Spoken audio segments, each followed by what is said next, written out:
Hi, Britlet. Okay, so today we are discussing chapters 24 and 25. So a lot happened in these chapters, but hold on, because what you're reading next, oh my goodness. Make sure that you block out some time to read or listen to the chapters 26 and 27, because wow, a lot happens, okay? A lot of mysteries get solved, a lot of questions get answered. So stay tuned for that. But in the meantime, we will go over chapters 24 and 25. So you should be listening to this on Thursday, April 16th. So the first question says, does Jane want Rochester to shower her with gifts and jewels and clothes? Why or why not? So if you remember how the chapter started out, she was, it was the morning after that Rochester had proposed. And so Jane felt like she actually felt pretty that morning because she was just so happy. But something kind of spoiled her happiness a little bit, right? Do you remember that? Miss Fairfax was talking to her at breakfast, and she said that, well, this is that part down here, though. This is that actual part. So we'll get to that in just a second. So, anyway, when she was talking to Rochester that morning, he was talking about all this stuff that he wanted to do with her. He wanted to give her all these jewels. He wanted to buy her lots of fancy clothes. He said he had already written to his banker to have the family jewels sent down and all of that. And Jane was not okay with that. Okay, so the answer there is definitely no. She did not want all of this. And so you got to kind of ask yourself why. Like most people would be like, oh, cool, pretty dresses and jewels and all that. Why do you think Jane didn't want it? Well, for one thing, it's not her, so she doesn't want him to try to turn her into somebody that she's not. That's just not really the kind of stuff that she's into. But I think even more than that, you have to remember back to his affair with Celine Varens. He told Jane about that. He told her how he bought Celine all these nice things and gave her jewels and a carriage and apartment and all that. So I think part of her probably also doesn't really want to be treated like he has treated, other women in the past. And so she also just thinks it would look ridiculous. She said, I'm very plain and, you say you love me, but I'm very plain and all of that. So don't try to dress me up like somebody that I'm not, And so, he finally agreed that he wouldn't send for the jewels, but he said he wanted to do something for her. He wanted to give her something or whatever. So the first thing that she asks for is for him to tell her the truth about something. And at first he gets really he acts odd about it. Like, well, why? What do you want to know? Which kind of makes us a little bit suspicious. They're like, what's going on with that, But eventually she does ask, and she says, the question that she wants to know is, why did you take such pains to make me believe you wish to marry Miss Ingram? And when she says that, he says, is that all? Thank God it is no worse. And now he unknit his black brows, looked down smiling at me, as if a danger had been averted. So again, it kind of makes you wonder, like, what's going on with this guy? Like, why? What was he scared she was going to ask? But at any rate, he does go through and answer the question. And of course, the reason that he, tried to make it look like he was going to marry Blanche was, he said, I feigned courtship of Miss Ingram, feigned, of course, meaning faked, because I wished to render you as madly in love with me as I was with you. And I knew jealousy would be the best ally I could call in for furtherance of that end. So basically, he just wanted to make her jealous, is what he says there. And he's asking, were you jealous? And she's like, well, never mind that.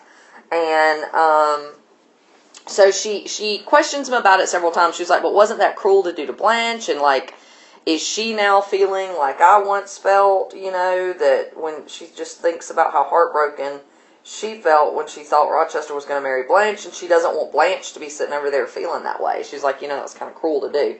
And he was like, oh, forget about that. She's not affected at all. She was just in it for the money. And so then he says he wants her to ask something else. And so her next thing is she says, communicate your intentions to Mrs. Fairfax. In other words, go and tell Mrs. Fairfax that you've asked me to marry you, right? She says, she saw me with you last night in the hall and she was shocked. Give her some explanation before I see her again. It pains me to be misjudged by so good a woman. And so he says, I will. I'll go do that right now. He said, you go get your bonnet and get ready and we're going to go into town. So, after she hears Mr. Rochester leave Miss Fairfax's little parlor, she goes in, and Miss Fairfax is just sitting there kind of stunned, and she's like, was I dreaming? Sometimes I dream and think it's real. Like, I felt like Rochester just came in here and said that he was going to marry you. And Jane said, yep, that's what's going on. And she just kind of looks at her, and she's like, I don't understand. And, I'm sure, Jane's so happy and all of that, and I'm sure all she wants is somebody to share her happiness, but instead, Miss Fairfax is kind of, I guess, suspicious, not really suspicious, but doubting whether this is real or true, and she's just like, are you sure he's telling you the truth? Is he really going to marry you for love? And Jane says she was so hurt by her coldness and skepticism that tears rose to her eyes. And Miss Fairfax tries to explain. She said, you're just so young and so little acquainted with men. There's an old saying, all is not gold that glitters. And she said, I'm just scared, scared for you. So, it's not that Miss Fairfax is trying to be mean or anything. She cares a lot about Jane, and she doesn't want Jane to be, like, taken in or taken advantage of. So basically, there had been cases where, somebody who would propose to a woman, and she would think they were going to get married, so, they might sleep together or something like that, and then he would drop her. And so she doesn't want anything like that to happen to Jane. And she is very confused by the upcoming engagement for a lot of different reasons. I mean, it's not just Miss Fairfax, like, basically anybody would be. Because Mr. Rochester is, landed gentry, basically. He's got a lot of money. He's high up in social status. And he's in his mid-30s. Jane is like 18 or 19. She's poor. She doesn't have any family connections. No dowry to speak of. So, when he marries her, he won't be getting any money like he would if he married somebody like Blanche Ingram or something. And so, I mean, really anybody would look at that and be like, why? What's going on there? And they'd be confused by it. So, that's basically why Miss Fairfax has that response. But, of course, it hurts Jane's feelings. I mean, you would think it would. She's so happy and wants everybody to be happy for her. And instead, Miss Fairfax is cautioning her to be very cautious. So, anyway, after that, they get ready to go in the carriage, and Adele had wanted to go, and Mr. Rochester told her no. But Jane's kind of upset by that. And again, this is something that you have to think about, the fact that it's the Victorian times. Even though they're engaged now, it still was not considered proper for a man and a woman to ride together in a closed carriage without, some kind of chaperone, somebody else there. So even Adele would, even Adele would act basically as a chaperone, and so finally he realizes Jane really does want her to go, so he agrees that she can. So he's teasing Adele and talking about how he's going to take Jane to the moon and how she's a fairy and all that kind of stuff. And once they get there, he's wanting to buy her all of these, like, really elaborate silks and stuff like that. And you got to remember, the reason they're just looking at fabric is because back then, everything you wore would be custom made for you. You couldn't go into a store and get a dress that was already made. You would go buy the fabric, and then you would go to a seamstress, and that seamstress would make the dress exactly for your measurements. So, kind of cool when you think about it. I mean, on the one hand, it's nice to be able to go in a store and just buy something and walk out with it. But on the other hand, think about how nice it would be to have something that was exactly tailored for you, So anyway, he's wanting to buy all these really fancy silks, and finally she agrees to a sober black satin and a pearl gray silk. She doesn't want, all these bright, fancy colors. It's just not her. And so the more he's wanting to spend money on her and all of that, it's making her feel worse and worse. She said, Glad was I to get him out of the silk warehouse and then out of a jeweler's shop. The more he bought me, the more my cheek burned with a sense of annoyance and degradation. As we re-entered the carriage, I sat back feverish. And so again, I think she feels like he's treating her like a mistress. You know what I mean? Like showering her with these gifts and stuff is the way he treated Celine Varens. And she doesn't want to be treated that way. She doesn't want him to... I guess more than anything, she wants to know that he loves her for her. And all that kind of stuff is not her. She doesn't care about fancy, super dressy kind of clothes or jewels or all that. That's the kind of stuff Blanche Ingram would be into, not Jane Eyre. And so it's just really making her uncomfortable. But she has an idea on the way home. She remembers, because so much has been going on, she had kind of just forgotten about it. She remembers about her uncle who had wanted to leave her his fortune when he passed away. Remember that that was what Mrs. Reed had revealed to her. And so she decides, okay, I know what I'll do. When I get home, I'll write to him and tell him I'm not dead, that Mrs. Reed, was mean and lied. And, then maybe if he does still kind of like adopt her or whatever, then he will, that would make her feel a little bit better, because that puts her on a little bit more of an equal status with Rochester. So that's what she decides she's going to do, and that's what she does as soon as she gets home. So then that evening, he calls her. He wants her to eat with him, and she's like, no, we're going to carry on like we always have. You can call for me after dinner if you want to. So he does, and he's wanting to, love on her and all this kind of stuff, and she realizes that would be dangerous, so she decides to sort of kind of keep him occupied. So she's like, sing me a song. And so he does.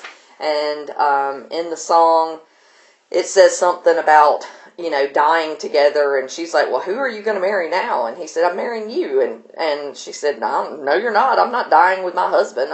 That's an old-fashioned kind of thing.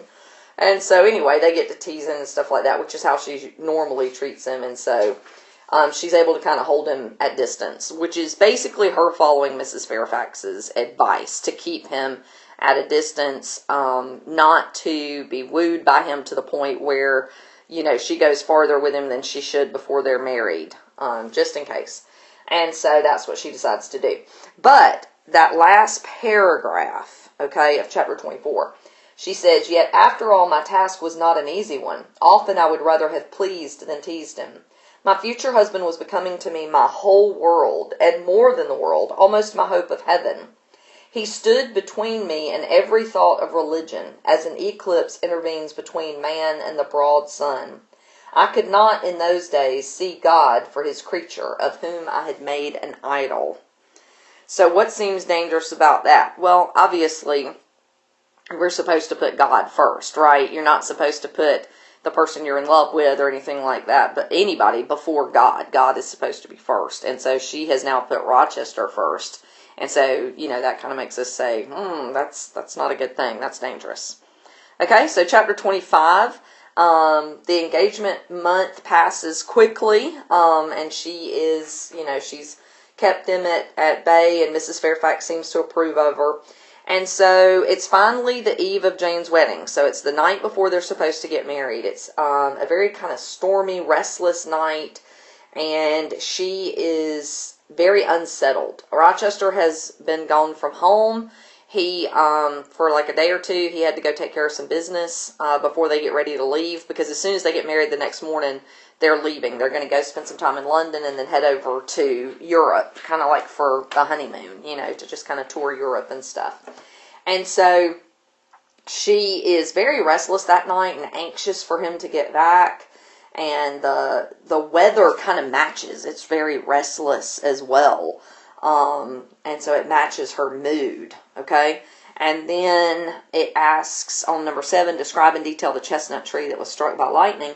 And so she says that as she's walking through the gardens, I faced the wreck of the chestnut tree. It stood up, black and riven. The trunk, split down the center, gasped ghastly. The cloven halves were not broken from each other, for the firm base and strong roots kept them unsundered below. Though community of vitality was destroyed, the sap could flow no more. Their great boughs on each side were dead, and next winter's tempest would be sure to fell one or both to earth. As yet, however, they might be said to form one tree. A ruin, but an entire ruin. You did right to hold fast to one another, I said, as if the monster splinters were living things and could hear me. I think, scathed as you look and charred and scorched, there must be a little sense of life in you left yet, rising out of that adhesion at the faithful, honest roots. And so, again, this chestnut tree keeps popping up. And so we realize that it's fairly obviously going to be symbolic. We're just not sure exactly what for yet. So the two halves, remember it was struck by lightning. That's the tree where they got engaged. And it was struck by lightning later that night. And so it's dead, but the two halves are still holding up and still holding together. And so Jane tells them they did right to hold fast to each other. So she finally is too restless to sit inside, and she decides to go out and walk until she meets Mr. Rochester, because he should be on the way home. And so it's still kind of getting very stormy and stuff like that and rainy, but she finally sees him, and he pulls her up on the horse with him, and they're riding back to the house, and he's like, you know, what's going on? Why did you come to meet me at such an hour? Is something wrong? And she's like, no, I just couldn't wait for you anymore. And so he kind of teases her about being so anxious to see her. But then they finally get back to Thornfield, and he tells her to run up and change into dry clothes so she doesn't get sick, and to hurry back down to him in the library where he's eating supper. And so he invites her to eat with him, but she said she's too nervous, she can't eat. And he's like, well, what's wrong? Like, you seem upset. Like, is it because we're going to have a long journey? Or, you know, why, do you have wedding nerves? Like, what's going on? And she tells him, no, it was, you know, something that happened last night. And so finally, after the clock strikes 12, she starts telling him about it. She said, you were gone last night, and, you know, it had been a real pretty day, and everything seemed fine. I had looked at my wedding dress, and the wedding dress had been shipped after the seamstress finished it, and she saw that Rochester had bought her a lace veil that was like really, really nice, really expensive. Lace back then was super expensive because it was all handmade. And so she kind of laughed to herself and realized, you know, that if he couldn't get her to wear jewels, he was going to get her to wear fancy lace for her veil. And so anyway, she finally gets into the point that she fell asleep that night, and she tells him about two dreams she had. In the first dream, she was carrying a small baby, a small child. Okay, that should have raised some alarm bells for you, right? Because we've seen that earlier, that dreaming of a child is supposed to be bad luck. And, you know, the last time she dreamed of it, her cousin committed suicide, and Mrs. Reed, her aunt, had a stroke. And then, of course, as we know, wound up dying. So that should have been a little bit of alarm bells to you. She's dreaming of a child. And so she said that she was carrying it, and she had the sense that Rochester was and she was on a road, and she knew Rochester was a long way in front of her, and she was trying to call out to him and catch up with him, but she couldn't. He kept getting further and further away, and when she tried to call out, nothing came out, and it's like she was moving so slowly, even though she was trying to hurry. And I think we've probably all had those dreams, right, where you're trying to scream, or you're trying to move, and you can't, you know, you feel like you're going in slow motion, or that you can't make a sound. So that was the first dream. And then the second dream, she dreamed that Thornfield Hall was a ruin. It was like, you know, just crumbling and burnt fragments of a house. And she heard a horse galloping at a distance, and she started climbing up the walls of what used to be Thornfield, with this child, once again, this child's in the second dream too, in her arms, and, you know, trying to get one last glimpse of him as he was riding away from her. And then eventually, she bent forward to take a last look at him, and the wall that she was on crumbled, and her child rolled off of her knee, and she lost her balance and fell, and that woke her up. And you know, that happens a lot too. When you fall, you wake up.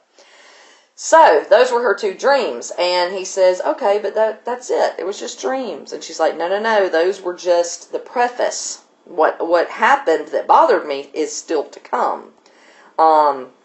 So, make sure you don't get confused. You got the first dream and the second dream, But then what happens really happened, okay? So she said she woke up and saw somebody in her closet with a candlelight, and she thought it was Sophie, and she kept calling, and then the person turned around, and it definitely wasn't Sophie. She says it was a woman, tall and large, with thick and dark hair hanging down her back.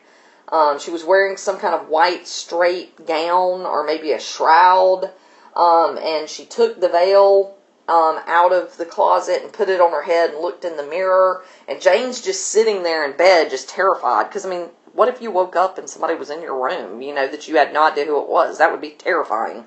So she's just sitting there really scared.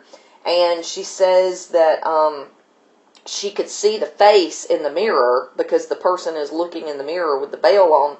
And she says it wasn't pale like a ghost. It was more purple looking. The lips were swollen and dark. The brow was furrowed. The black eyebrows were over bloodshot eyes. And she said it reminded her of the German specter, the vampire. And so Rochester said, well, what did it do? And she said it took the veil off and ripped it and stomped on it. And then it took the candle up and was heading towards the door. But remember, we've heard before that Jane's bed is right next to the door. And so it took the candle and leaned over Jane, holding the candle up to her face, and then blew the candle out. And so then Jane was plunged into darkness with that figure leaning over her. And she says, for the second time in her life, I became insensible for terror. So Jane passed out. And she says second time, because remember the first time was in the red room. When she got so scared, she passed out. So that happens again, because it was so terrifying.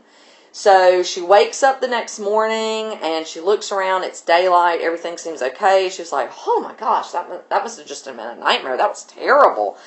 But then when she turns and looks at the floor, what was there? It was the veil ripped up and trampled. So then she realizes, okay, that wasn't a nightmare. There really was a creature in my room. And so, you know, that's basically that part. And so Rochester was trying to tell her, oh, it was just a dream. But the proof that she gives him is the fact that the veil really was ripped up and on the floor. So Rochester at first grabs her to him and was like, oh, thank God. Thank God that if anything malignant did come near you, it was only the veil that was harmed. Oh, to think what might happen. And so he, holds her close for a little while, and then he says, okay, Jane, I'll explain to you what it was. It was probably half dream, half reality. He says a woman probably did enter your room, but it was Grace Poole. And I know you said that it didn't look like Grace Poole. He said, but you were probably half asleep. And so, you know how sometimes reality and dreams can blend? So he said, it was a blend. Like, she really was in your room, but you were still kind of half dreaming, so you dreamed she looked like this monster. And he says, she probably ripped up the veil. That sounds like something she would do, And so he's just trying to explain it all away. And he says, I see you would ask why I keep such a woman in my house. When we have been married a year and a day, I will tell you, but not now. Well, that should have rung some alarm bells for you as well, too, because what is a year and a day? That's that archetype of a time period, right, that we've talked about. That's very common. So he says he'll tell her the true story about Grace Poole in a year and a day. And so that night, though, he tells her not to go to her own room. He says go and sleep in the nursery with Sophie and with Adele. And so she does. And he says lock the door, too. So she does. So she goes in there and gets in bed with Adele and is holding her. But she doesn't sleep. She can't sleep. She's still too excited and worked up and kind of fearful. And, just so much has been happening. And then she's supposed to get married the next morning. So, it's just a lot. So she kind of just sits up all night. And then the next morning leaves Adele and goes to get ready for the day. Okay? So that's where we leave off. And remember that what I said at the beginning, chapter 26 and 27, a lot happens. You're about to have a lot of mysteries solved and a lot of questions answered. So have fun reading that. And remember that you have to finish reading 26 and 27 and answer the questions and submit them to turn it in by midnight on Sunday. Okay? And then we'll have our chapter discussion on Monday. of that, and then you're going to have a written response that I'll email you and put on the portal that'll be for a classwork grade. Okay? So, enjoy.